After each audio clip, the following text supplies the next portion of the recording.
Bueno, hoy estamos a 19 de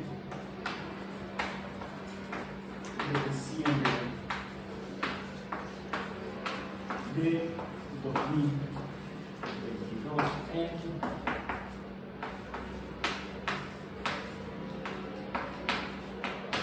ecología.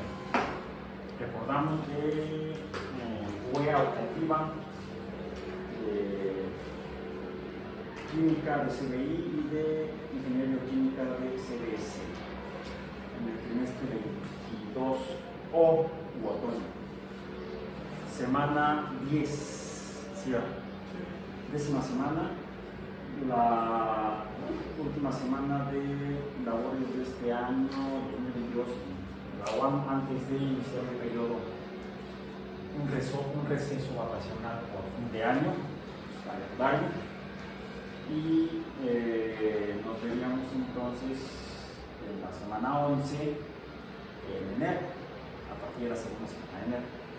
Entonces estaremos terminando el trimestre de otoño de 2022 en el invierno de 2023. Cosas del agua. Hoy vamos a abordar comenzamos a abordar la última unidad del curso de ecología, que formalmente está titulado a esta última unidad, séptima unidad, estudios de casos. En realidad ya hemos empezado a hacer estudios de casos a partir de las evaluaciones parciales previas. Las evaluaciones parciales ya han desarrollado ustedes previamente. Porque incluso el primer tema de esta séptima unidad de estudios de caso, que es nuestro tema del día de hoy, se refiere a la integridad ecológica y parques nacionales. Ya hemos hablado del concepto de parque nacional y debo hacer una precisión porque metí la pata hasta acá en una referencia. Provocada para vez por el exceso de información que de repente se me hace camotes. Mencioné yo un dato correcto: el parque nacional más antiguo en los Estados Unidos, y como concepto moderno sería ese, deberíamos tener como referencia, como un lugar designado para de alguna manera conservar un entorno natural, un sitio natural, bosque en este caso. No solamente un bosque, todo lo que ahora llamamos un ecosistema, por supuesto, cuando se le nombró Parque Nacional en 1872. El primer error, yo lo mencioné que había sido a finales del siglo XIX, no, fue 3 décadas antes. El Parque Nacional, hoy nació, aunque sería en inglés, el National Park de la Piedra Amarilla. La Piedra Amarilla, Yellowstone. Y quien lo decretó Parque Nacional en los Estados Unidos fue el presidente Ulysses Grant, que había sido un general del Ejército de la Unión, convocado por Lincoln durante la Guerra de Secesión de los Estados Unidos. Después de la guerra se involucra en política y llega a ser presidente de los Estados Unidos. Por cierto, comentario aparte, estuvo en México, en la invasión a México de 1846 a 1848. Parece que era un joven teniente egresado de West Point. Entonces sí, también anduvo por aquí. Bueno, finalmente llega a ser presidente de los Estados Unidos y decreta el primer parque nacional para conservar un entorno natural, un bosque natural muy bonito. No lo conozco, solamente he visto imágenes, fotografías, películas, videos del Parque Nacional de Yellowstone. Posterior a este parque nacional, con el fin de cuidar, conservar los bosques en los Estados Unidos, posteriores gobernantes van decretando nuevas zonas de su territorio como parques nacionales. Para mencionar algunos, en 1890 el Parque Nacional de las Secuoyas en California, territorio que obtuvieron después de la invasión a México de 1846 y 1848. El Parque Nacional de Yosemite o Yosemite en 1890. El Parque Nacional del Monte Rainier, que es un volcán, no es un monte cualquiera, es un volcán, uno de los volcanes más altos sobre el nivel de mayor altura en el territorio de los Estados Unidos, en 1899. En 1902, ese ya había sido bajo la presidencia de Theodore Roosevelt, entonces lo decretó Ulysses Grant. Y de hecho ya en el Parque Nacional del Monte Rainier, en 1899 lo decretó el presidente William McKinley. Ya en 1902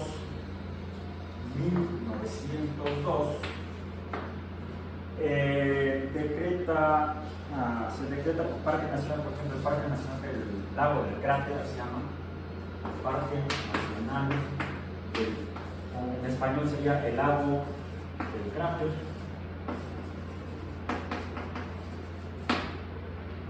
El presidente que había dicho que había creado el Parque Nacional de Yellowstone, no, fue Grant.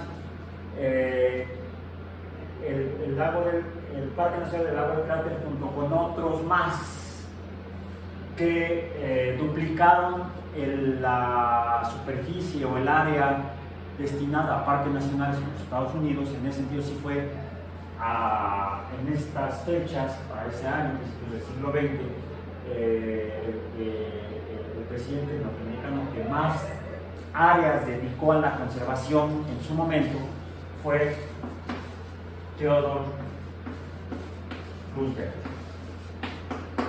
el cual admiraba el parque de Yellowstone, y con la idea, cuando las experiencias que había tenido Yellowstone, decidió incrementar notablemente las áreas protegidas en los Estados Unidos a través de la creación de más parques nacionales, como el Parque Nacional del Lago del Cráter, que está en Oregon, en el estado de Oregon.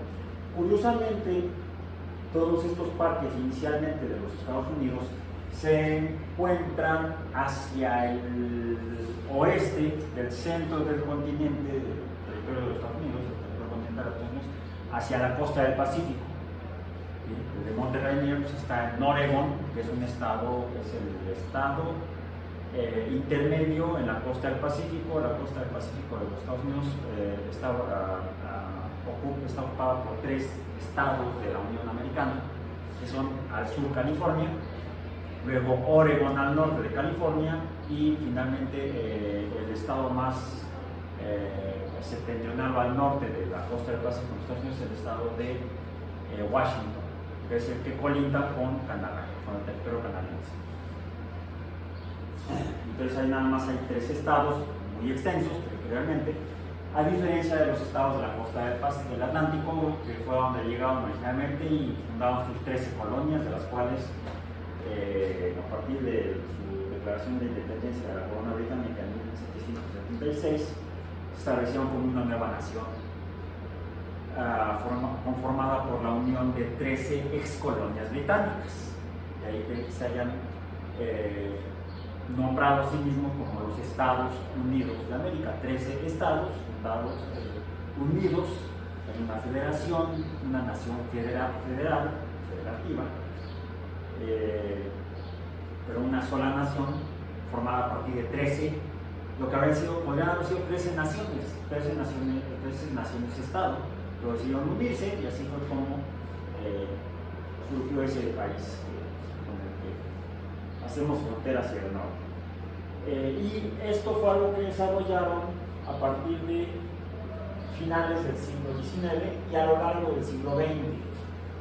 A la fecha han seguido creando en los Estados Unidos, más áreas para protección de la naturaleza en su territorio, tanto continental como después se extendieron más al norte al comprar el territorio de Alaska a la Rusia zarista, ¿sí? Y posteriormente de alguna manera consiguieron las islas de Hawái, que originalmente las habían ocupado los británicos. En la década del 40, después de la Segunda Guerra Mundial, es cuando estos dos territorios se incorporan como estados de la Unión Americana, de los 50 estados que hoy conforman los Estados Unidos. Es un poco con antecedentes históricos, porque es importante el concepto.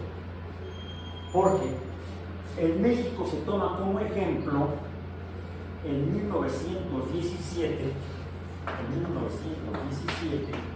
después de la Revolución Mexicana. Bueno, después de iniciar la revolución todavía no terminaba, los camotazos terminaron a principios de la década del 20, cuando se medio pacifica el país a partir de la unión, hay no de 13 colonias, sino de N caudillos de la Revolución Mexicana, que deciden tratar de pacificar el país, dejar de agarrarse del moco unos contra otros, y se ponen de acuerdo para empezar a repartirse periódicamente el manejo político del país. Y surge el Partido Nacional Revolucionario, el PNR, el cual va cambiando de nombre y de forma, pero no de fines. Finalmente formalmente no es un partido político, porque un partido político parte de una filosofía política específica común de cualquier tipo de ideología. Incluso hay algunos partidos políticos en el mundo cuya ideología es de tipo religioso, otros son más seglares, más alejados de filosofías religiosas y se acercan a filosofías humanistas. Esos serían partidos políticos. No, el PNR no era un partido político, fue un acuerdo político para pacificar una nación, los Estados Unidos mexicanos. Por cierto, tomamos el modelo de los gringos, por eso nos llamamos los Estados Unidos mexicanos. A partir de 1921, mentira, fue a partir de 1820, después de que fusilaron a Iturbide. México nace como nación independiente de la corona española, como una monarquía, como un imperio. Teníamos un territorio muy grande, abarcaba Oregón, por ejemplo, abarcaba California, parte de Oregón. No recuerdo si Oregón no, pero sí California. California, Utah, Nuevo México, Arizona, Texas, hasta Centroamérica. Era territorio de la antigua provincia de la Nueva España. Entonces, cuando México se independiza después de 10 años de guerra civil, se funda el Imperio Mexicano con un emperador, Agustín de Iturbide, pero finalmente es depuesto y la Constitución establece a México entonces, a partir de entonces, como una nación de estados federados, Estados Unidos mexicanos. Somos los Estados Unidos mexicanos. Aunque todo el mundo habla de México, en realidad nos llamamos Estados Unidos mexicanos. Como ejemplo tomado de otra nación frontera a nosotros hacia el norte. Y otro ejemplo que tomamos, les digo, en 1917, me parece que fue, aquí en el dato que tengo no viene el nombre del autor, pero debe haber sido en 1917, debe haber sido Venustiano Carranza, quien decreta el primer parque nacional en México, que es el Parque Nacional del Desierto de los Leones. ¿Lo conocen? ¿Lo han visitado? Yo ya me cansé de ir allá. Es muy socorrido por la gente que vive en la Ciudad de México, e incluso habitantes de los estados, de los municipios conurbados de la Ciudad de México, del Estado de México, conurbados a la Ciudad de México, también son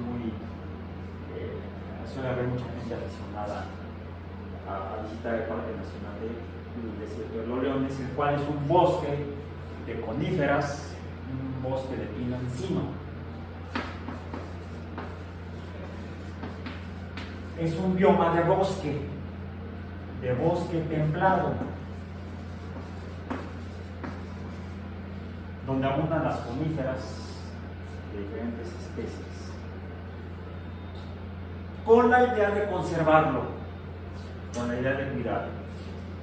Junto con ese, a la par de ese, posteriormente, se van decretando otras regiones como parques nacionales, como áreas protegidas.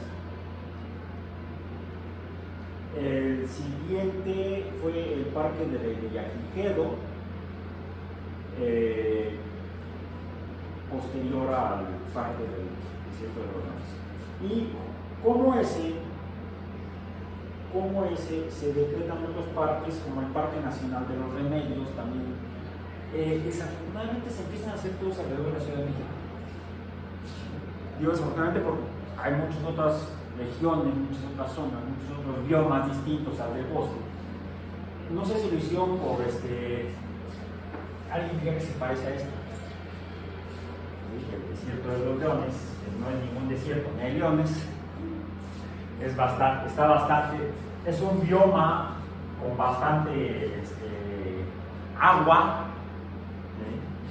bastante agua, hay muchos acuíferos ahí, con bastante riqueza biológica. Entonces, no sé por qué se llama Desierto de los Leones, ¿verdad? No lo sé. Pero es un bosque que podríamos comparar toda proporción guardada con el bosque del Parque Nacional de Río. Una diferencia importante es que aquí nunca ha habido bisontes, no que sepamos, al menos en tiempos históricos. Y una semejanza es que ambas zonas geológicamente son de origen volcánico. El Parque Nacional del Desierto de los Leones se ubica en la Sierra del Ajusco, al suroeste de la Ciudad de México. ¿Sí? Revisen ahí los mapas. Y el Ajusco es formalmente un volcán. Ya no está activo hace mucho tiempo, afortunadamente. Y si revisamos mapas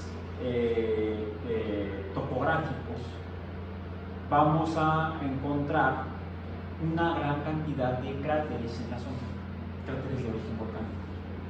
Es una zona volcánica muy activa. Bueno, que ha estado muy activa geológicamente, actualmente ya no, afortunadamente. Pero en tiempos, podríamos llamar históricos, o al menos históricos respecto a la existencia de civilizaciones prehispánicas,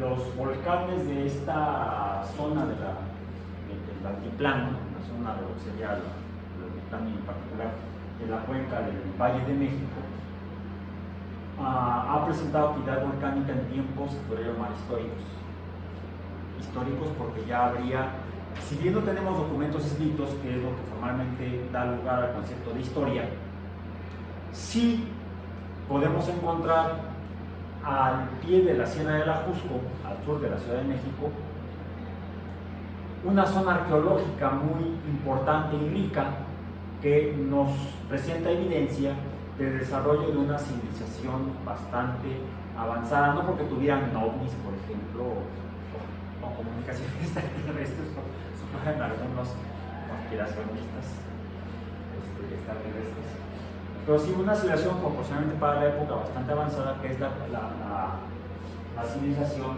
de Huihuilco.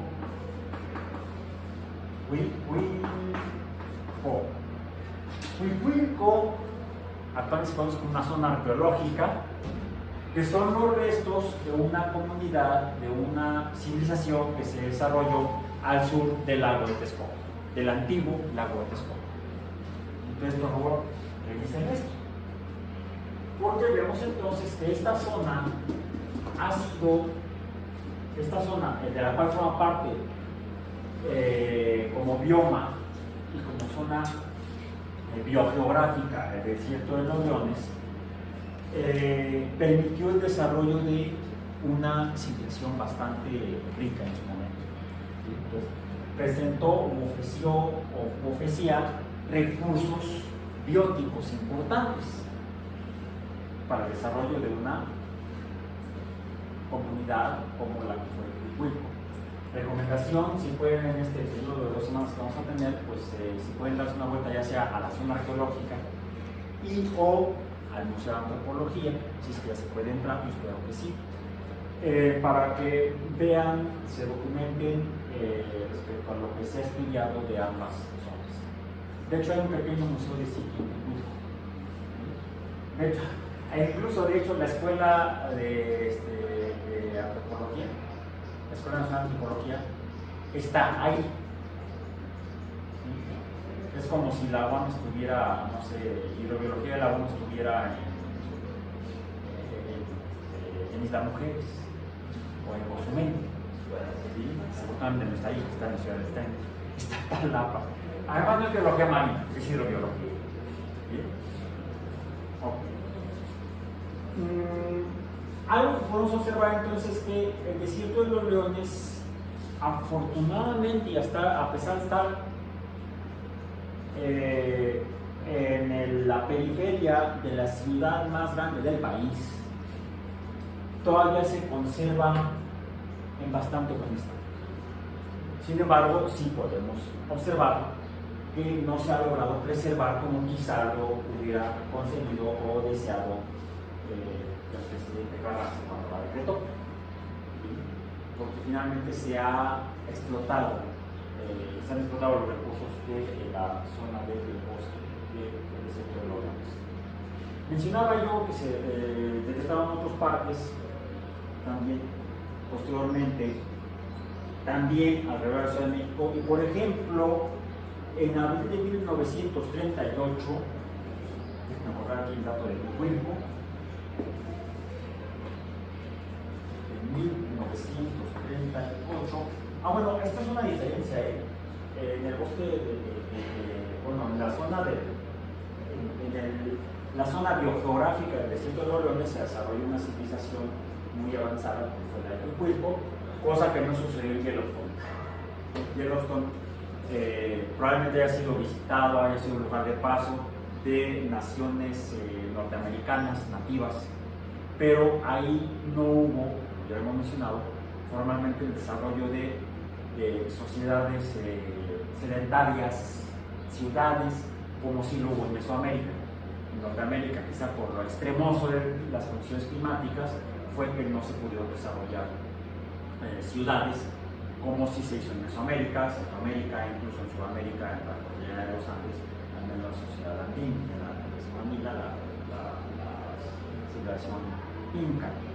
Incluso recientemente se han encontrado algunos restos no arqueológicos, sino huellas a través de estudios con percepción remota satelital dentro de las diferentes regiones de la cuenca del Amazonas. En el territorio brasileño se han encontrado huellas de lo que parecen haber sido ciudades, pero quizá que fueron retomadas por el bosque lluvioso tropical del Amazonas. No le debemos decir selva, sino bosque lluvioso tropical. Fue que esas antiguas ciudades apenas se están descubriendo y gracias a la tecnología espacial. Si uno va en una expedición por tierra no ve nada, no encuentra nada, está todo recuperado por el bioma del bosque tropical. Pero eso lo que nos muestra es que finalmente en las zonas intertropicales, a ambos lados del Ecuador, en el continente americano se desarrollaron civilizaciones, por quizá contar con condiciones climáticas más adecuadas, más apropiadas para poder usar los factores bióticos y abióticos como recursos de manera más exitosa que en otras regiones, en otras latitudes. Más al sur, de hecho en la Pampa Argentina no se han encontrado restos de nada, que sería más al sur, en el hemisferio sur, en el continente americano, y más al norte, en el continente americano, en Norteamérica, en el territorio canadiense, norteamericano, e incluso en el territorio norte de México, aunque se han encontrado algunos restos de ciudades como Pacomé o como las que construyeron los Anasazi en los Estados Unidos, no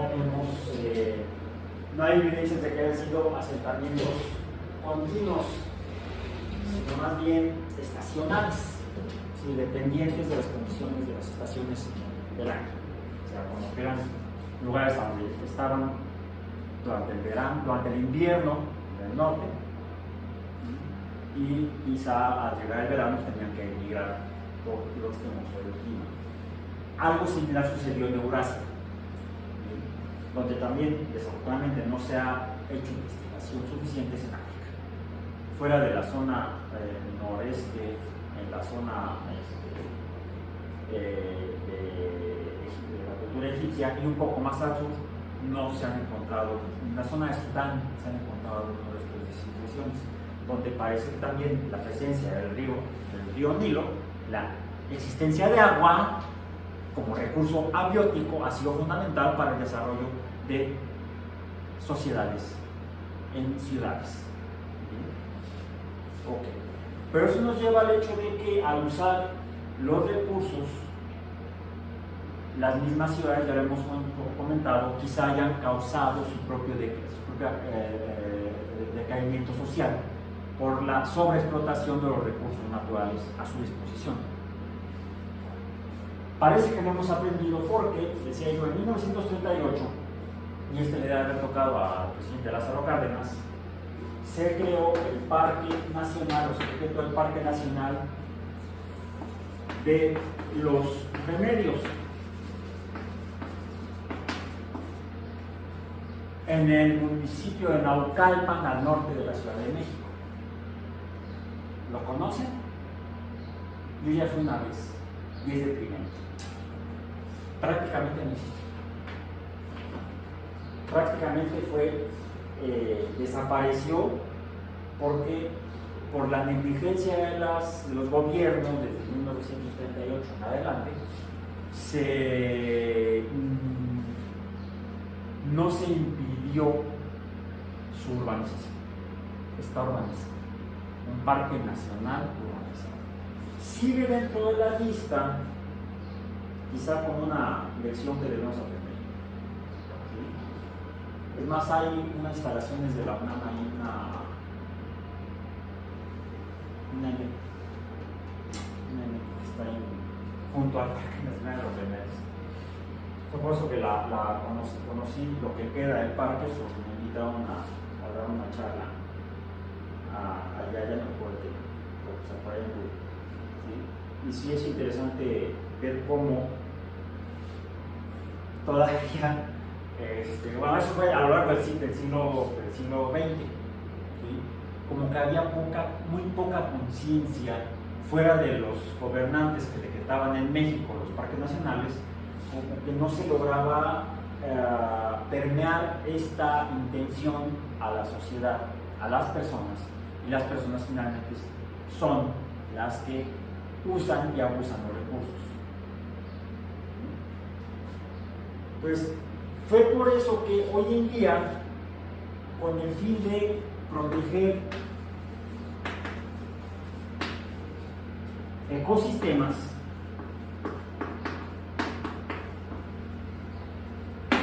en México ya no se usa el concepto de parque nacional. El concepto de parque nacional como una zona de protección está rebasado, y la mayor evidencia del Parque Nacional de los Remedios. Se creó el concepto de, y ya hemos mencionado, áreas naturales protegidas, las cuales, con esta conciencia de que es difícil por las necesidades humanas, por la necesidad de satisfacer las necesidades humanas de una población humana creciente en México. Hace 50 años éramos 40 millones de mexicanos. Hoy somos más de 120. Revisen por favor la curva de crecimiento poblacional de México y la vamos a revisar más adelante. Las sesiones de clase. Y Dentro de esa, la curva de población en la Ciudad de México y en la zona conurbana. Porque desafortunadamente un problema que hubo, parece que históricamente desde la fundación del país, fue que recurrentemente los gobiernos implementaban políticas con un enfoque político centralista y no federado, curiosamente, a pesar de que México pretendió, después de pasar por el imperio, por el corto imperio, digo yo el único imperio que ha habido legalmente en México, que es el imperio de Iturbide, hubo uno que había sido espurio,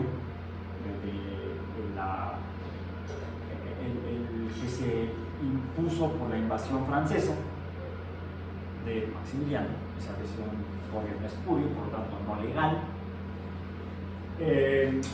Desde que es depuesto Iturbide y la Constitución se establece en México como una federación, realmente en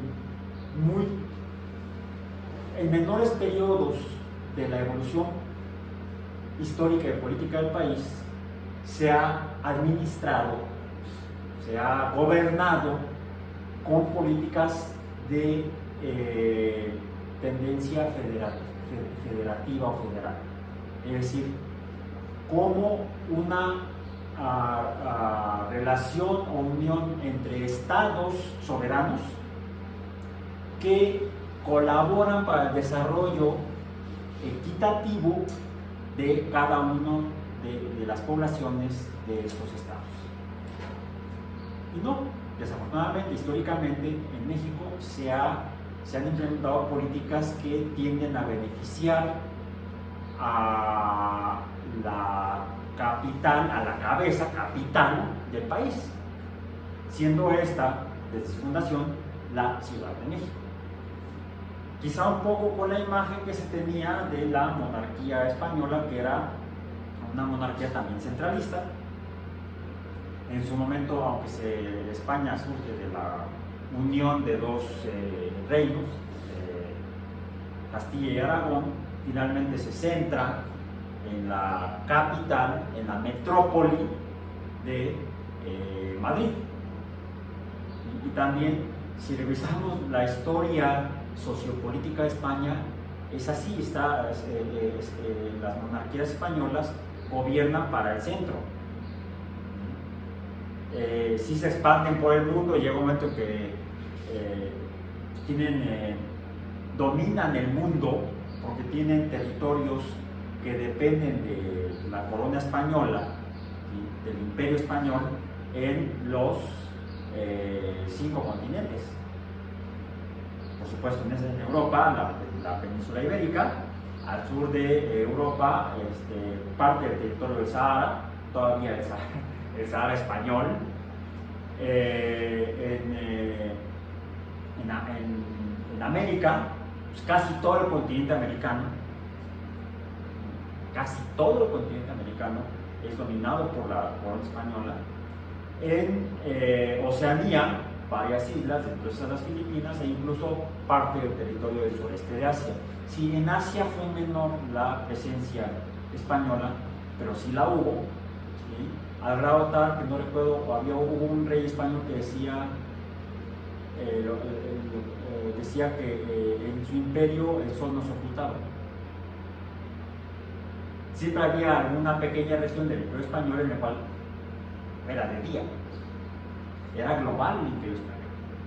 Pero todo ese imperio sobre el globo terráqueo tenía el fin de tomar los recursos de cada diferente región para llevarlos a la metrópoli, la capital del imperio español. O sea, esa es una visión del imperio centralista. No donde se fomente la ocupación de territorios, el establecimiento de colonias para desarrollar nuevas sociedades, todas relacionadas políticamente con una capital política. Son dos visiones diferentes. Bueno, México ha estado luchando políticamente entre estas dos visiones, de la visión centralista y la visión federativa. Incluso lo más patético es que a nivel federativo, también ha sido notable, y es más notable, ha sido más notable en los últimos 30 años, cuando se intentó hacer de México un país más federado, con mayor desarrollo regional y no todo hacia la capital, pues cada capital de estado pretendió ser la capital del país, ¿no?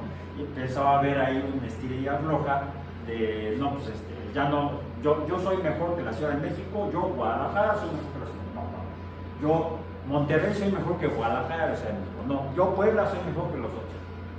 En lugar de buscar el desarrollo del país de una manera más equitativa. ¿Por qué? Porque cada región del país, en particular el territorio de México, ya lo hemos visto, nos ofrece o cuenta con biomas distintos.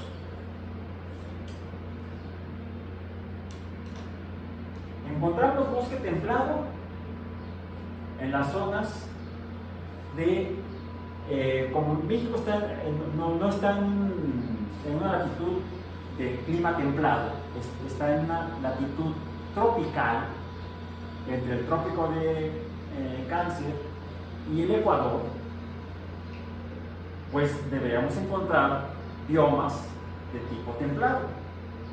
No deberíamos encontrar bosque de coníferas, pero como el territorio en gran medida es de origen volcánico y por el pliegue de placas, eso provoca la elevación del terreno, y en la elevación del terreno lleva a una disminución de la temperatura ambiental. ¿Cómo es posible que estando a la misma latitud que Tuxpan, Veracruz, que Cancún, Quintana Roo, que Campeche, que hacia el Pacífico, no me la sé, entonces ya no, tengamos, por ejemplo, hoy en la mañana una temperatura de 9 grados Celsius, mientras que en Cancún están a 20 no sé cuántos, en Campeche, en Tuxpan, porque están a nivel del mar, a la misma latitud, a la misma distancia del Ecuador hacia el norte. Tenemos dos tipos de temperaturas muy diferentes que dependen de la altura sobre el nivel del mar. Los biomas finalmente no solamente dependen de la presencia de agua o la escasez de agua. Si tenemos escasez de agua, tenemos el bioma del desierto,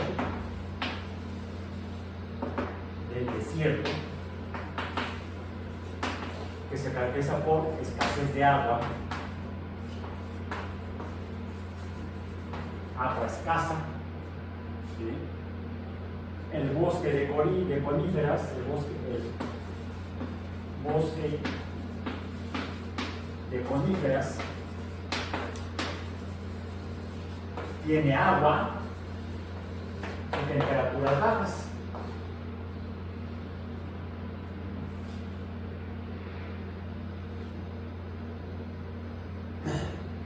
Entonces, y tenemos también un bosque lluvioso, tropical,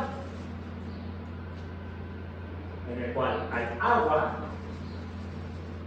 y temperaturas altas. Y de hecho lo tenemos a 50 kilómetros de la Ciudad de México, hacia el sur, bajando del Valle de Cuernavaca, o hacia el oriente, si nos vamos hacia Veracruz, o hacia el poniente, si pasamos la Sierra de las Cruces, pasamos el eje neovolcánico, pasamos el Estado de México y nos vamos hacia Michoacán. Más que hay también, como toda esa parte del territorio está plegada por actividad geológica, ¿sí?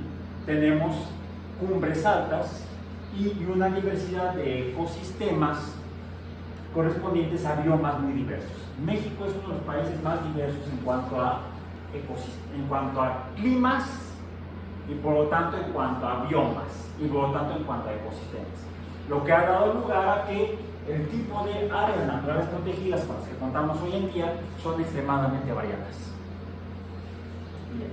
Las áreas naturales protegidas, para terminar el día de hoy, están descritas en el artículo 44 de la Ley General de Equilibrio Ecológico y por la Protección del Ambiente, la LGEPA, como zonas del territorio nacional y aquellas sobre las que la nación ejerce soberanía y jurisdicción, así, por ejemplo el mar territorial. De hecho, también hay áreas naturales protegidas en bioma marino, en las que los ambientes originales no han sido significativamente alterados por la actividad del ser humano. Por lo tanto, el Parque Nacional de los Remedios ya no es formalmente un área natural protegida, aunque sigue siendo un parque nacional. Sigue siendo un parque nacional, pero no es un área natural protegida, porque no cumple con esta característica. Este sí ha sido significativamente alterado por la actividad del ser humano, que está urbanizado. Entonces, un área natural protegida no ha sido significativamente alterada por la actividad humana, o que sus ecosistemas y funciones integrales requieren ser preservadas y restauradas. Quedarán sujetas al régimen previsto en esta ley y los demás ordenamientos aplicables, es lo que dice la letra. Esto estoy leyendo en el documento, en uno de los dos documentos correspondientes al tema de hoy, áreas naturales, parques nacionales según el programa, pero debemos aclarar que los parques nacionales es un concepto ya del siglo XIX, que existió durante el siglo XX, pero no fue muy útil en México. En otros países como los Estados Unidos, su concepto de parques nacional sigue siendo útil, aunque también han generado nuevos conceptos equivalentes a nuestras áreas naturales protegidas. A nosotros le llaman santuarios. Y algo que quizá debamos tomar otra vez como un ejemplo de esa sociedad, un buen ejemplo de esa sociedad, porque hay muy malos ejemplos que no debemos tomar. Un buen ejemplo de esa sociedad no solamente fue la Reserva de la Nación Federada, crear parques nacionales, sino que afortunadamente es frecuente encontrar grupos de personas que toman conciencia de problemas de su sociedad o de su entorno y actúan en conjunto con el fin de atender esos problemas, ya sea para detener el problema o para revertirlo o para prevenirlo. Y suelen ser grupos de ciudadanos en los Estados Unidos quienes terminan exigiendo al gobernante en turno que, en términos de nuestra materia del día de hoy, nuestro tema del día de hoy, pues se hagan las gestiones correspondientes, incluso a nivel legislativo o a nivel de facultades del Ejecutivo, de la Presidencia, para la denominación o la creación de, en el caso de los Estados Unidos, de nuevos santuarios de la naturaleza. En México, desafortunadamente, no hay pocos ejemplos de este tipo de acciones. Debería haber más. Y deberíamos ser nosotros parte de la solución, debemos ser el soluto o el solvente, parte de la solución y no parte del problema. Termino entonces con dos cosas. La primera, con un dato. Actualmente las áreas naturales protegidas, tomando el conocimiento que tenemos al día de hoy de cómo funcionan los ecosistemas y cómo son una trama de relaciones tanto abióticas como bióticas entre sistemas distintos, se ha visto que no es suficiente para proteger a los ecosistemas, cuidar zonas cerradas, porque eso ha dado lugar a lo que se conocen como islas y a largo plazo no funcionan para la preservación, termina colapsando el ecosistema. Se requiere que haya comunicación tanto de factores bióticos como abióticos, entre los lugares que se quieren proteger. Esos serían los corredores naturales. Principalmente respecto a especies que por sus formas de vida migran. Uno puede pensar, bueno, corredores naturales, necesitamos hacer caminos, como por ejemplo en algunos proyectos que se están llevando a cabo actualmente en el territorio mexicano, mucha gente dice el sureste, pero no es el sureste es Chiapas, Oaxaca. No. Yo digo al este, allá. El este, Campeche, Yucatán, Quintana Roo, eso es el este. Ya dije que la Ciudad de México y Cancún están a la misma latitud, es más, Cancún está más al norte de la Ciudad de México. Entonces, Cancún no está en el sureste, Cancún está en el noreste respecto a la Ciudad de México. Por supuesto, estaría al sureste respecto a Tijuana o Monterrey o Tampico, Tamaulipas. Ahí sí están realizando obras en las cuales se están estableciendo corredores para permitir el movimiento de especies locales, mamíferos, reptiles y aves, por ejemplo, corredores. Pero también debemos considerar lo que serían corredores naturales aéreos para las especies de aves migratorias.